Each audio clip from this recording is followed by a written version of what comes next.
Mary Lennox was a very spoiled child. If she did not get her own way, she would yell and scream and stomp her feet. You daughter of a pig!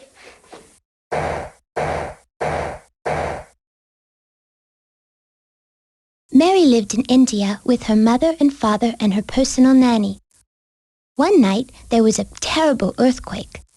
It broke houses apart and knocked down trees. It killed many people.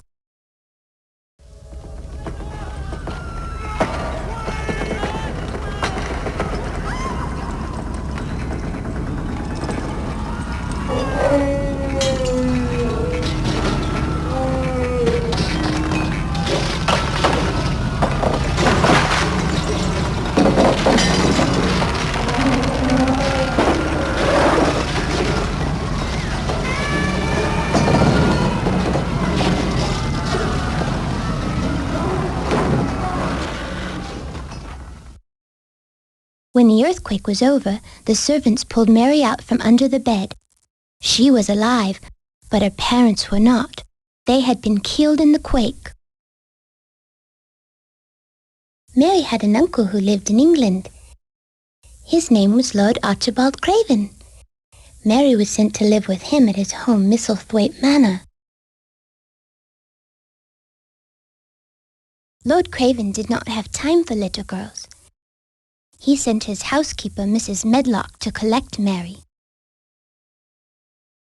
Mrs. Medlock dressed all in black from her head to her toes. She was a very disagreeable woman. What a plain piece of goods, Mrs. Medlock remarked after looking Mary over. Mary stuck her nose in the air. Is that Mary Lennox? Number 43. Yes, Mary Lennox. I've come to claim her. I'm Mrs. Medlock, housekeeper at Misselthwaite Manor. For Lord Archibald Craven, her uncle and guardian. What a queer, unresponsive little thing. And my word, a plain piece of goods. Her mother was a beauty. She certainly didn't hand much of it down, did she? Oh, she might improve as she gets older. Children change. Well, she'll have to change quite a bit. And if you ask me, there's not much to improve her at Misselthwaite Manor. Come along.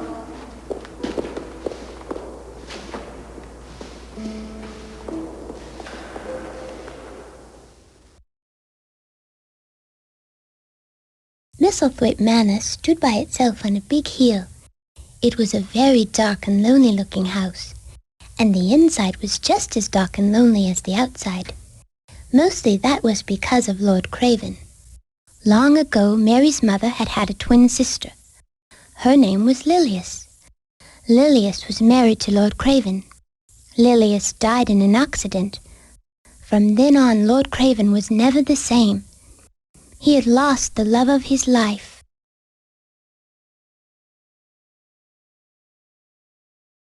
The next morning, Mary woke up in her new home. She refused to eat breakfast and waited for one of the servants to dress her. In India, her nanny would put on her dress and shoes.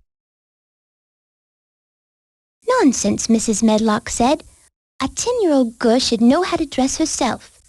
Mary stood on her bed. She yelled and screamed and stomped her feet.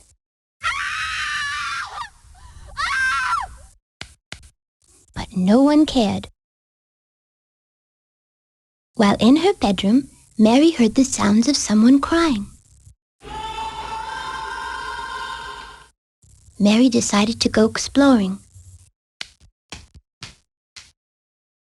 In the corner of the room, she found a small door just big enough to crawl through. Pushing the door open, Mary came to a very old room filled with ivy. The wind whistled through a broken window.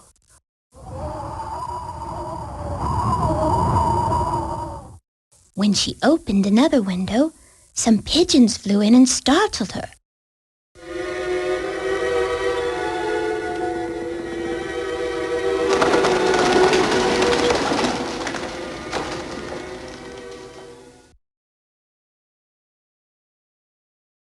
In the room, Mary found a picture of two women. They were sitting in a garden. It was Mary's mother and her Aunt Lilias. Inside a jewelry box, Mary discovered a rusty old key with a beautiful design on it. She stuck the key in the bedroom door, but it did not fit. Later that day, Mary sat on the floor in her room. She was still wearing her nightgown. Suddenly, the door opened. It was Martha, a young housemaid. Mary thought Martha must be her servant. She stood with her arms out waiting to be dressed. Instead, Martha laughed. "I won't be laughed at, servant," Mary screeched. "And I won't be laughed at, servant. My name's Martha." Mary threw herself down on her bed, kicking and screaming. "You don't know anything about anything! None of you, nothing!" Martha watched the little girl fascinated. She had never met anyone as spoiled as Mary Lennox. The next morning, Martha sent Mary out to play. "Run along now and have fun," Martha told her. Mary wandered through a maze of gardens filled with shrubs and bare fruit trees. Soon she came upon an old garden wall. This wall was different from the others. It was choked with ivy. From the top of the wall, a robin stared down at the little girl. Standing on tiptoes, Mary peered through a crack. She saw a statue of a woman. More than anything, Mary wanted to go inside the garden, but she could not find a door. Then Mary spotted an old man. It was Ben Weatherstaff, the gardener. "Where is the door to this garden?" Mary demanded. The old man scowled. "No one's been inside that place for 10 years, he snarled. "The dead are dead and gone and better off left that way." Mary opened her eyes wide. Her aunt was dead. The garden must have belonged to her dead Aunt Lilias. Just then, the robin flew off towards the locked garden. Mary chased after the bird and found him sitting on top of the garden wall, singing brightly. Mary tried to climb the wall again, but she slipped and fell back. Then she heard a boy laughing.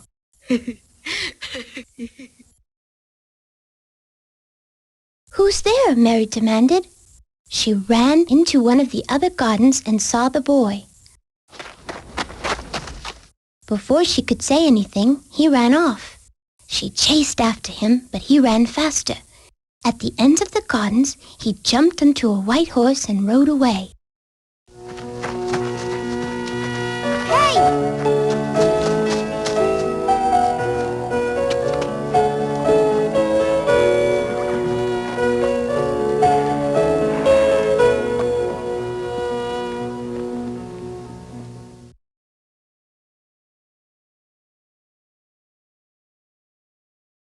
One day, Martha had a surprise for Mary. It was a jump rope. Mary had never seen one before. "Watch," Martha told her. Then Martha showed the little girl how to use it. Mary skipped outside in the direction of the secret garden. Mary saw a bird flying overhead. It was the robin. The bird poked at one spot on the ivy-covered wall. Then it flew off. Mary looked at the spot. Buried underneath the vines was a doorknob and a beautifully decorated keyhole. It was the door to the secret garden.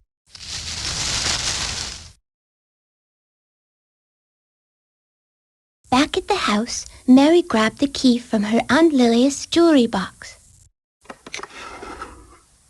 Then she raced back to the garden. With trembling hands, she stuck the key into the lock. It fit! She pushed open the heavy door.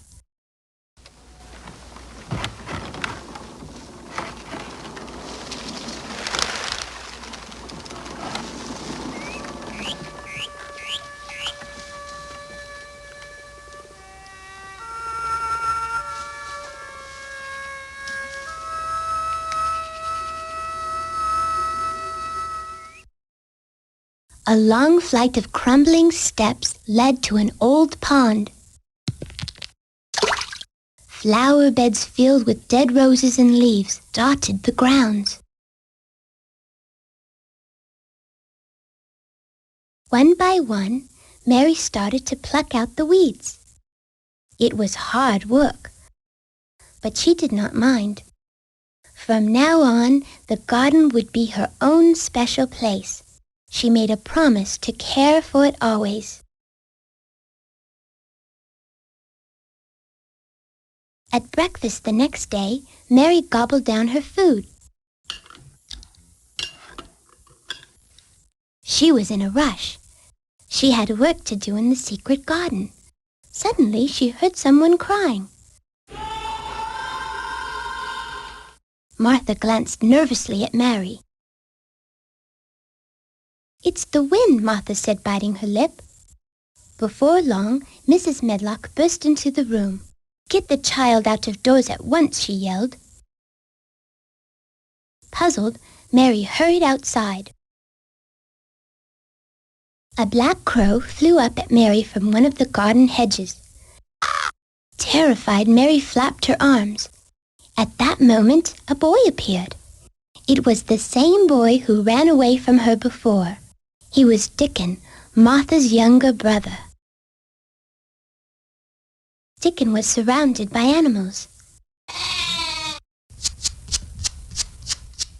The crow swooped over to land gracefully on his shoulder.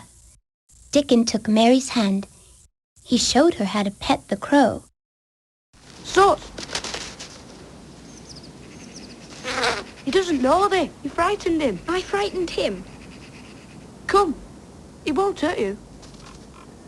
He'll bite me. He won't. But he's filthy and dirty. No, he's soft. You'll like it. There. I did it.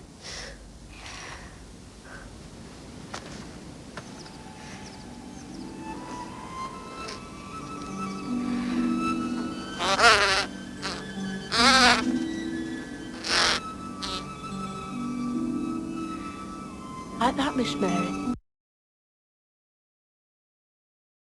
Overhead, a robin began to sing.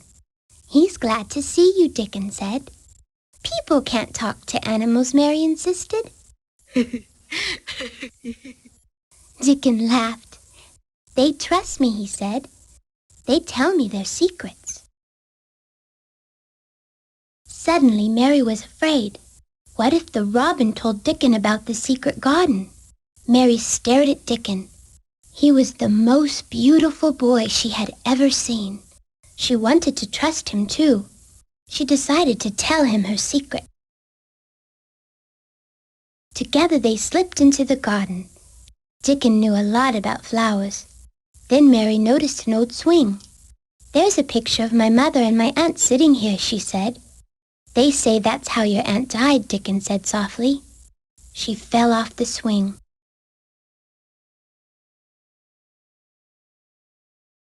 That night, Mary heard the crying again.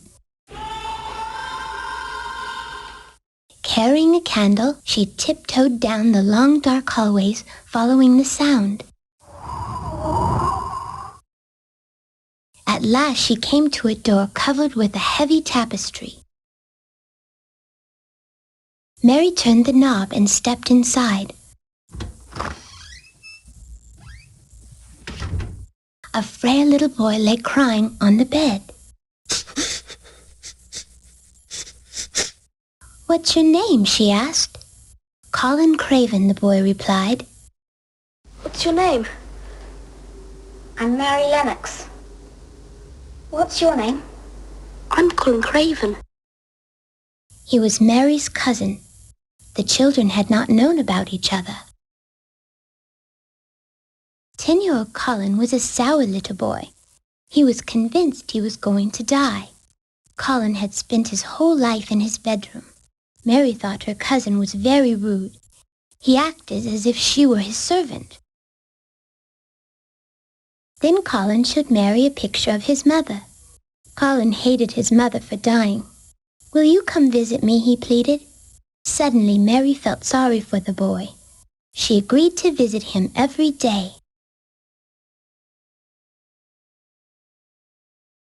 Early the next morning, Mary raced out to the secret garden. Dickon was already waiting at the entrance. The two were becoming good friends. Mistress Mary, quite contrary, how did your garden grow? With silver bells and cockle shells and pretty maids all in a row. For the rest of the day they planted bulbs in the garden. The bulbs would grow into beautiful flowers.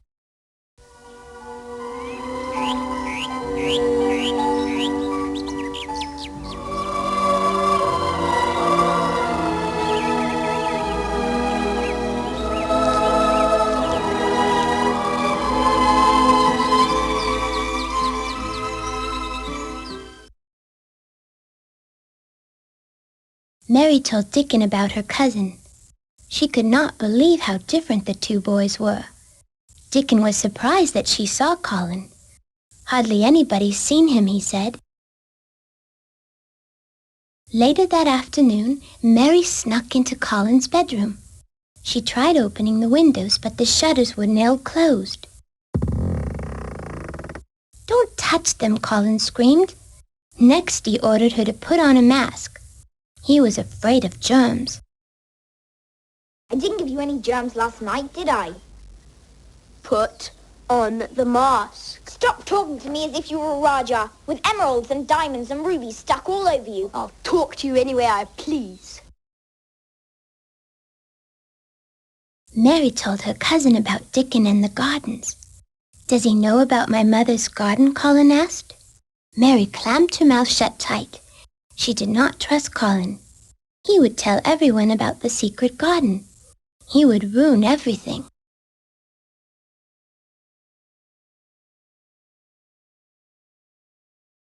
The next day, Mary was summoned to her uncle's library. Her heart beat wildly as she tiptoed into the dark room.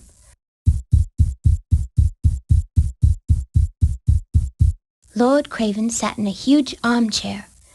3 dogs lay growling at his feet. Miss Mary, your lordship.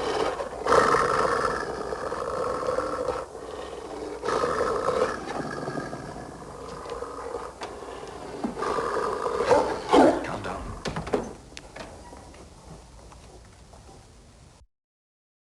"Medlock wants me to send you to a boarding school," he announced in a tired voice. Mary felt sick. She could not leave the secret garden. She could not leave Dickon. "Please let me stay," she begged her uncle. Wearily, Lord Craven agreed. He did not really care one way or the other. He did not care about many things at all. For a whole week it rained.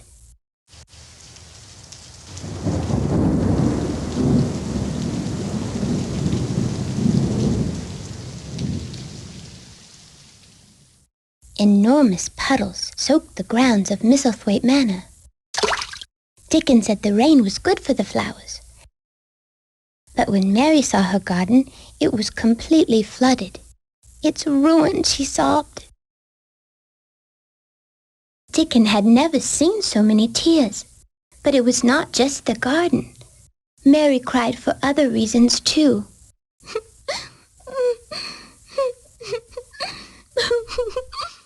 She cried for her dead parents and for the aunt she'd never met. She cried for her lonely uncle and for her sour cousin Colin.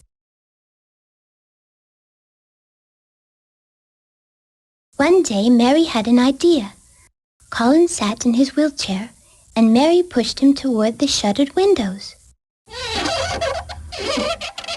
Outside, Dickon sat on his pony. The pony wore a special harness that hooked onto Colin's windows. When the pony pulled, the shutters popped off. Medlock's gone! It's working. It's working any minute now. Hold the gate! Hold! It's working!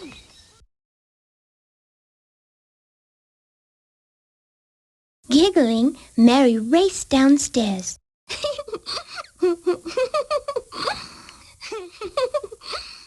For the first time, Colin felt the sunshine on his face. Then he opened his eyes and peered out the window. Colin watched Mary laughing with Dickon. Suddenly he grew angry. He yelled and screamed.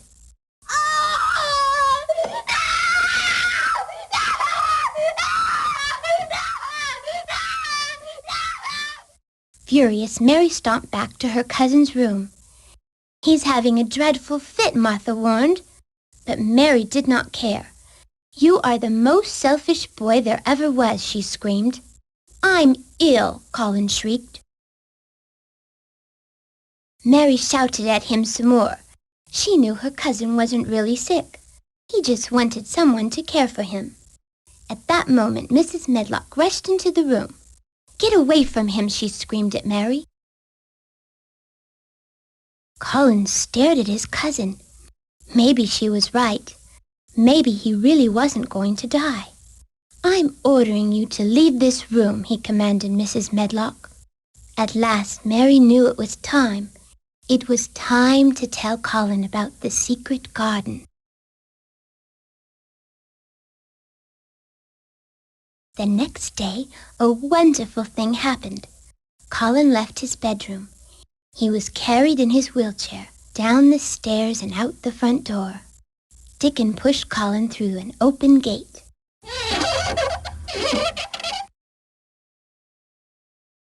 "Faster, faster," Colin laughed. Mary raced after the boys. She could hardly wait for her cousin to see the secret garden. At the garden door, the three children fell silent. Shh! It was an important moment. Mary turned the key in the lock. Colin covered his eyes as Dickon pushed him through.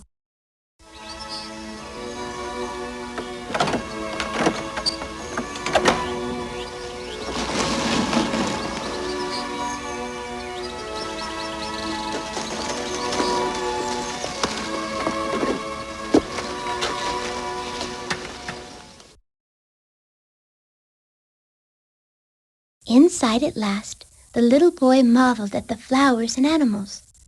The garden was exactly the way he'd imagined it.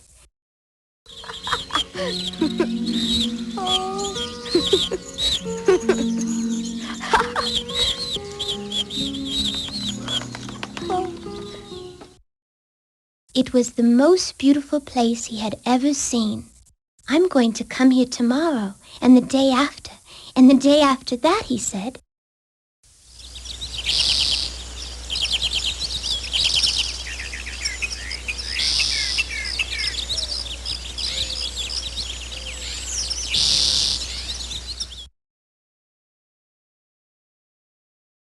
Suddenly, Colin spotted Ben Weatherstaff standing on a ladder, peering over one of the garden walls.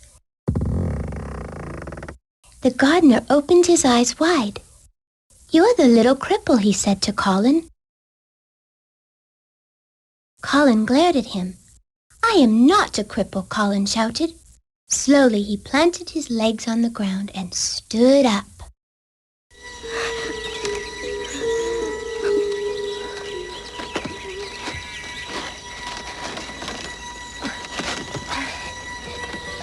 "You can do it. You can do it. You can do it."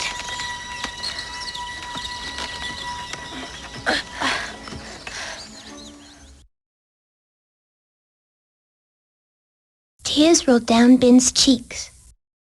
"Your mother was so fond of this garden. She would ask me in to look after her roses." Ouch! He had been taking care of the garden since Colin's mother had died. For 10 long years he had kept his secret. Colin liked hearing about his mother. He was glad Mary brought him out of his dreary bedroom and into the secret garden. Are you making this magic? No, you are.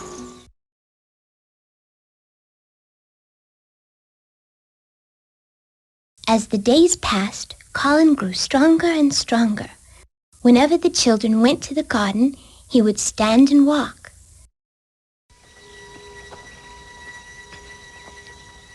You can do it. You can do it. You can do it.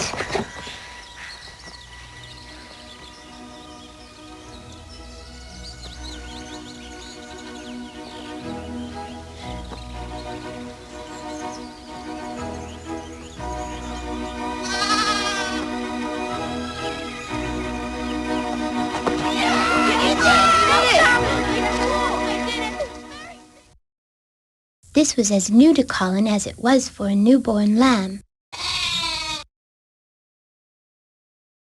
One night, Mary heard a sound outside her bedroom door. It was Colin. He had climbed the stairs all by himself. Colin told Mary about his dream. He wanted his father to see him walk. "I want to surprise him just like this," he said. But Lord Craven was away. How could they find him? Late one night, Mary and Colin and Dickon snuck off to the secret garden.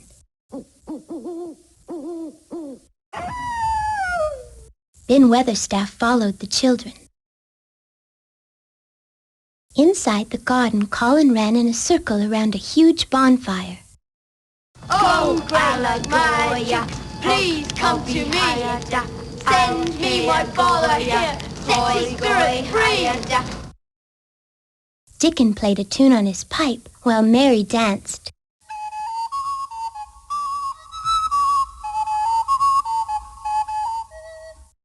Ben joined in as the children chanted. They were sending out a magical message, a message to Lord Craven. Far away in his hotel room, Lord Craven awoke. A strange feeling came over him. "I must go," he said. Back at Misselthwaite Manor, he climbed the stairs to Colin's room, but the bed was empty. Frantically, he raced outside. Then he heard voices.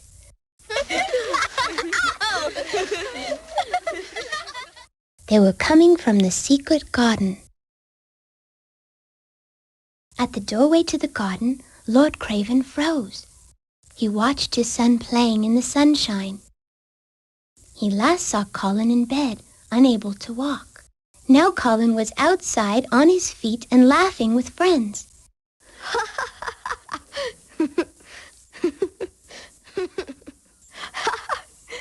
"I can't believe it," he said. "It was a miracle." Colin and his father embraced. Colin couldn't believe his magic chanting worked. His father came home just as he had hoped. We're here. The magic worked. Suddenly, Mary felt very alone. She thought about her dead parents. She was afraid Lord Craven wouldn't want her to stay. She ran off. As Mary cried on a hillside, Lord Craven approached her. He thanked her for everything. "You brought us back to life, Mary," he said. Mary beamed. The secret garden had worked its magic. Misselthwaite Manor was once again a happy place, and Mary had a loving home.